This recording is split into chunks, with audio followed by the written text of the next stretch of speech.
ಯಾವಾಗ ಶುರುವಾಗಿದ್ದು, ಆ ಶುರುವಾದ ಮೇಲೆ ಯಾವ ಒಂದು ಸಮಯದಲ್ಲಿ ಜಾಸ್ತಿ ಆಗುತ್ತೆ, ಯಾವ ತರಹದ ಒಂದು ರಿಂಗಣಿಸುವ ಶಬ್ದ ಸರಿಯಾಗಿ ನಿಮಗೆ ಎಕ್ಸ್ಪ್ಲೇನ್ ಮಾಡಲಿಕ್ಕೆ ಆಯಿತು ಅಂತ ಹೇಳಿದರೆ, ರಿಂಗಣಿಸುವ ಶಬ್ದವನ್ನು ಪೂರ್ತಿಯಾಗಿ ಗುಣ ಮಾಡಲಿಕ್ಕೆ ಸಾಧ್ಯವಿದೆ ಅಂತ.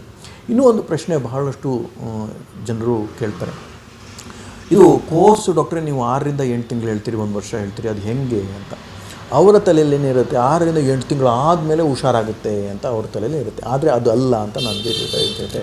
ಯಾಕೆಂತ ಹೇಳಿದರೆ, ಟ್ರೀಟ್ಮೆಂಟ್ ಶುರು ಮಾಡಿ 15ರಿಂದ 20 ದಿವಸ ಅಥವಾ 1 ತಿಂಗಳ ಒಳಗಾಗಿ ಅದರ ಪರಿಣಾಮ ಅಂದರೆ ಮೆಡಿಸಿನ್ಸ್, ಔಷಧಿಗಳು ಅದರ ಪರಿಣಾಮವನ್ನು ಬೀರಿ ನಿಮ್ಮ ರಿಂಗಣಿಸುವ ಶಬ್ದವನ್ನು ಕಡಿಮೆ ಮಾಡಲಿಕ್ಕೆ ಸಾಧ್ಯವಿದೆ. ಮತ್ತು ಹಿಂದಿನ ಒಂದು ರೋಗಗಳೇನಾದ್ರು ಇತ್ತು ಅಂತ ಹೇಳಿದರೆ ಅದು ಪೂರ್ತಿಯಾಗಿ ವಾಪಸ್ ಬಂದು ಹೋಗುವಂಥ ಸಾಧ್ಯತೆಗಳಿದೆ. ಮತ್ತು ಒಬ್ಬೊಬ್ರಿಗೆ ಏನಾಗಿರುತ್ತೆ, ಟೈಫಾಯ್ಡ್ ಫೀವರ್ ಬಂದು ರಿಂಗಣಿಸುವ ಶಬ್ದ ಬಂದಿರುತ್ತೆ. ಸೊ ಅದು ಅವರು ಪೂರ್ತಿಯಾಗಿ ನೆನಪಾಗ್ಬಿಟ್ಟಿರ್ತಾರೆ.